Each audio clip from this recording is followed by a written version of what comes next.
എല്ലാവന്റെ കയ്യിലും പൂത്ത കാശ. അതിന്റെ ഇടയിൽ ഇത്തിരി പരിഗണന കിട്ടണമെങ്കിൽ നമ്മുടെ ലൈഫ് സ്റ്റൈല് മാറണം.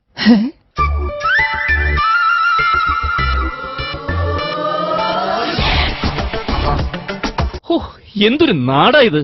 ഇതൊക്കെ കാണുമ്പോ വന്ന വഴിക്ക് തിരിച്ചു പോയാലോ എന്നാലോചിക്കുക. കയ്യിൽ 4 ചക്രണ്ടെന്ന് നാട്ടുകാരെ അറിയിച്ചാലല്ലേ സമാധാനമുള്ളൂ. ഇവിടെ എല്ലാവർക്കും എന്റെ അച്ഛൻ അച്യുതൻ നായരുടെ അതേ സ്വഭാവ.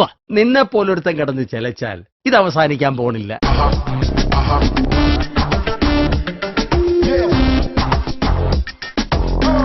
എടി, ഇനിയുള്ള കാലത്ത് ചെലവ് കുറയ്ക്കാൻ പറ്റില്ല, വരവ് കൂട്ടുക നിവൃത്തിയുള്ളൂ. ഈ വീട്ടിലെ പൂച്ച വരെ പെൻസിലാ പോണേന്ന് പറയാലോ. 4 പേരോട് പറയാൻ കൊള്ളാവുന്ന ഒരു അളിയം പോലും എനിക്ക് ഇല്ലാണ്ടായി പോയല്ലോ.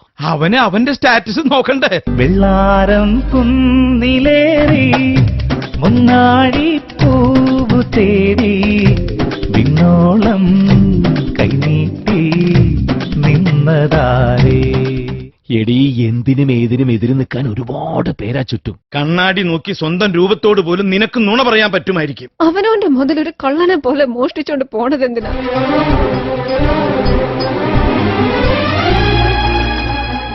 കിളികൾ പാടുമൊരു ഗാനം, പാലരുവി മൂളുമൊരു ഗാനം.